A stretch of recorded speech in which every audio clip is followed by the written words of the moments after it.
Assalamualaikum warahmatullahi wabarakatuh. Jumpa lagi di channel Dokter IT Bird Farm, channel yang konsisten membahas tentang rawatan murai batu lomba, teman-teman. Tema kali ini tentang murai batu gacor tidak pantas dilombakan. Jadi perlu dipahami ya, teman-teman, untuk murai batu gacor di rumah itu memang tidak layak jika kita paksakan untuk lomba. Kita harus mengenal karakter burung murai batu kita sebelum kita melombakan.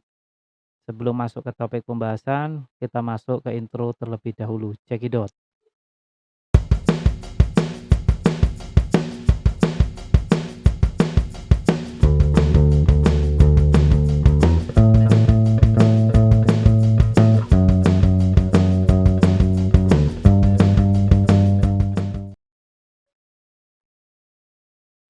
Murai batu lomba, murai batu kontes ya, itu banyak banget yang perlu kita siapkan, teman-teman.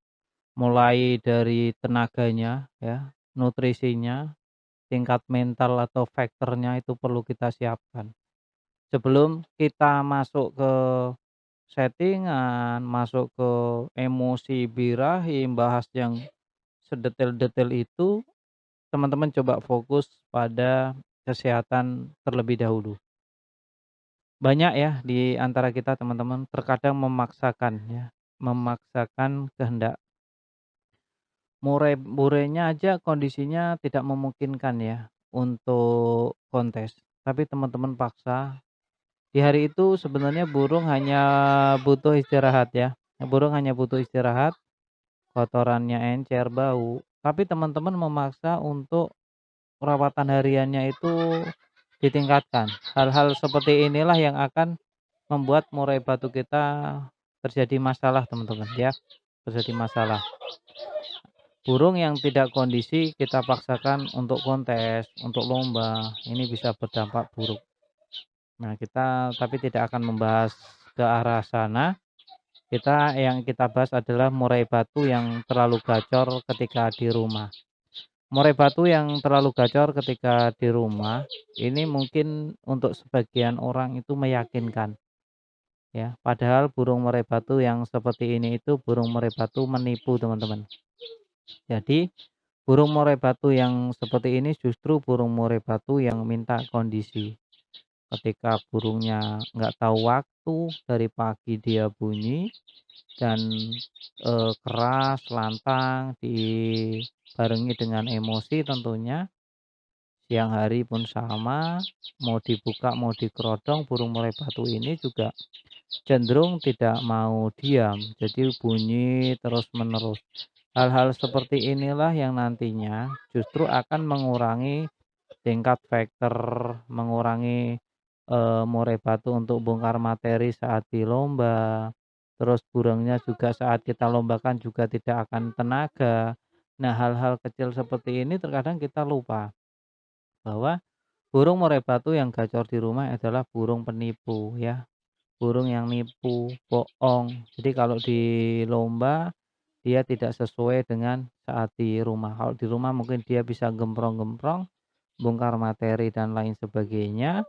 Begitu jadwalnya lomba kita lombakan justru terkadang hanya pasang badan, ngejar lawan, cenderung diem tidak mengeluarkan materi. Nah, hal-hal kecil seperti ini untuk rawatan harian sebenarnya kita juga paham akan karakter dari burung murai batu yang kita rawat. Jadi kalau kita sudah mengenal burung atau karakter dari burung yang kita rawat, kita tahu kita kapan berangkat, kapan istirahat. Kuncinya kan di situ, untuk menyetabilkan burung murai batu kan bukan hanya sekedar berangkat-berangkat dan berangkat, tapi kita tahu kapan kita harus berangkat, kapan berhenti. Berhenti untuk istirahat dan berangkat untuk menang, kan itu, teman-teman. Saya kira juga tidak ada ya, teman-teman, yang lomba atau ikutin kontes burung murai batu itu tujuannya untuk kalah ya.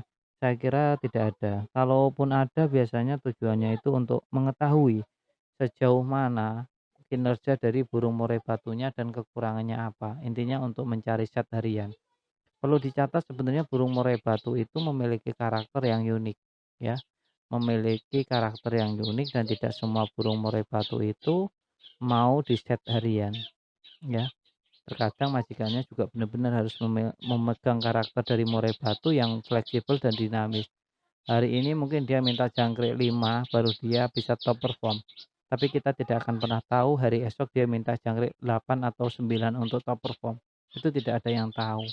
Setahu saya kalau kita sudah menyiapkan murai batu dengan mental yang bagus, perawatan standar bagus untuk nutrisi, perawatan, ego kita juga kita bisa kendalikan, apalagi karakter kepegang, niscaya burung yang dirawat biasa-biasa saja tanpa ada tambahan eee, metabolis, vitamin dan lain sebagainya juga moncer akan moncer. Kalau burung murai batunya memang benar-benar burung yang masih normal, mentalnya masih bagus. Jadi untuk hal-hal kecil biasanya malah dilakukan oleh mereka yang burungnya prestasi. Beda cerita ketika burungnya tidak kunjung prestasi. Oh itu dari segala settingan mungkin sudah dicoba ya. Dari pengembunan, penjemuran, wah sampai semuanya pengumbaran sampai ke tingkat yang tidak karu-karuan sudah dicoba semua tapi burungnya tidak kunjung prestasi. Ini juga berlaku pada burung murai batu yang terlalu gacor di rumah. Jadi kalau teman-teman mau setting kayak apa, kalau burungnya masih gacor di rumah, teman-teman tidak akan pernah menemukan set harian, ya, tidak akan pernah menemukan set yang pas untuk burung murai batu yang gacor tadi. Burung murai batu yang gacor biasanya, ada salah rawat sama tadi, ego dan ambisi di menpack keempat. Intinya menpack ketiga dan keempat ini bisa mempengaruhi murai batu yang over gacor. Jadi kalau over gacor nanti tenaganya akan habis, burungnya tidak akan kerja maksimal, vektornya juga tidak akan tumbuh dengan bagus. Burungnya kurang neken, bahkan tidak mau bekerja ketika ketemu musuh, dia malah menunggu ngetem dan jeda. Nah, untuk burung murai batu yang seperti ini, biasanya saya kategorikan burung murai batu rusak berat. Burung yang gacor adalah burung yang rusak berat, kecuali kita bisa mengkondisikannya, dia bisa kembali ke rusak sedang. Ya, tapi kalau untuk ke normal lagi saya rasa, eee, tidak bisa ya teman-teman, saya rasa tidak bisa kalau burung yang udah, ya udah gacornya udah nggak karu-karuan, udah diturunin EF-nya masih gacor, udah dikerodong gacor juga, udah ditutup gacor juga, ya mungkin teman-teman bisa menguranginya mungkin ya, tapi tidak menjamin 100% itu dengan di-breeding. Mungkin di-breeding adalah solusinya. Di-breeding itu, menyelesaikan banyak problem pada murai batu lomba loh kalau teman-teman tahu loh.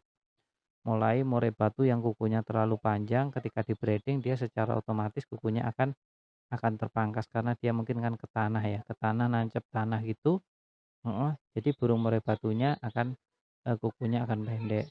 Terus dari yang bulu, masalah-masalah cabul, masalah, bulunya rusak itu kalau di-breeding itu biasanya sembuh. Burung yang lowong-lowo kalau orang yang nggak suka juga itu bisa sembuh karena breeding. Jadi untuk membreeding burung murai batu itu, sebenarnya banyak hal positif. Selain itu kita juga bisa memetik hasilnya yakni anakan-anakan dari murai batu yang kita breeding. Kiranya cukup ya teman-teman konten mengenai murai batu gacor tidak layak untuk dilombakan. Salam lestari, salam prestasi.